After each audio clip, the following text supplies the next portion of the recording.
അറിയാൻ പറ്റുന്നു. എന്റെ വീടിന്റെ ഫ്രണ്ടിൽ വരുമ്പോ തന്നെ ചിലവന്മാരുടെ സൈക്കിൾ പഞ്ചറാകുന്നു, ബൈക്കിന്റെ ബ്രേക്ക് പോകുന്നു, കാറിന്റെ ഡീസൽ തീരുന്നു. എന്നാ പ്രപഞ്ചാന്നറിയാൻ പറ്റില്ല. ഇതൊക്കെ പോട്ടെ നോക്കാം. ഒരു പൂച്ച പോലും മട്ടൻ ചാടാത്ത ഈ റോട്ടിൽ വരുമ്പോ എന്നാ ഓണടിയ. അപ്പൊ ഇതൊക്കെ ശ്രദ്ധിക്കുന്നുണ്ടായിരുന്നു കൊണ്ടടി. പക്ഷെ സുധാകരൻ മൈൻഡ് ചെയ്തില്ല. അതെന്നറിയാമോ ചേട്ടാ, ഇതൊരു വളവെങ്കിലല്ലേ, അപ്പൊ അപകടം കൂടാതെ വളയ്ക്കാൻ വേണ്ടിയാ. വളയ്ക്കുന്നുണ്ടെന്ന് എനിക്ക് അറിയാടി. എന്താണ് അവക്കൊന്നും അറിയാൻ പറ്റില്ല. ഉള്ളാടി വാട്സപ്പും ഫേസ്ബുക്കും ഒന്നും പോരാഞ്ഞിട്ട് ഇപ്പൊ ലവ് ലെറ്റർ. ഇത്രയും നാളും എനിക്ക് തെളിവില്ലായിരുന്നു, ഇപ്പൊ അതുമായി. ഇത് വായിച്ചു തീർന്നാൽ അപ്പ ഡൈവോഴ്സ്. പ്രിയപ്പെട്ട ചേട്ടൻ അറിയുന്നത് ഇതെനിക്കാണ്. ഞാൻ അപ്പോഴേ പറഞ്ഞില്ലേ, വെറുതെ എന്നെ സംശയിച്ചു. തുള്ളാടി തുള്ളാതെ ബാക്കിയൂടെ വായിക്കട്ടെ, എന്നിട്ട് പറയാം. ചേട്ടന്റെ ഭാര്യയും ഞാനും തമ്മിൽ അല്പനേരമേ ഇടപഴകിയുള്ളൂ എങ്കിലും എന്തിനാടാ ഒരുപാട് സമയം.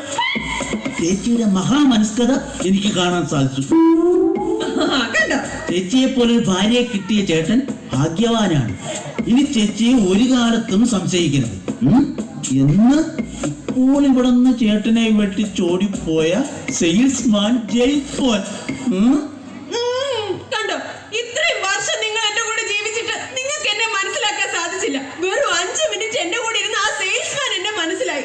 ഇനി നിങ്ങളുടെ ഒടുക്കത്തെ സംശയമായിട്ട് മുന്നോട്ട് പോകാനാണെങ്കിൽ നമുക്ക് ഈ ബന്ധം ഇവിടെ വെച്ച് നിർത്താം. ഇന്നത്തെ കൊണ്ട് സംശയം ഞാൻ നിർത്തി. സത്യം സത്യം, നീയാണ് സത്യം. കുടുംബം കേൾക്കാൻ ഓരോരുത്തന്മാര് വന്നോളും.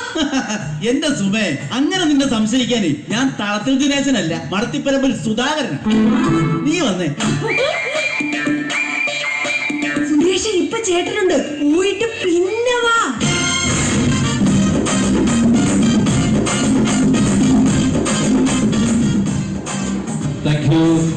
Thank you very much. ഒരു നല്ല കയ്യടി കൊടുക്കാം നമ്മുടെ പ്രിയപ്പെട്ടവർക്ക്.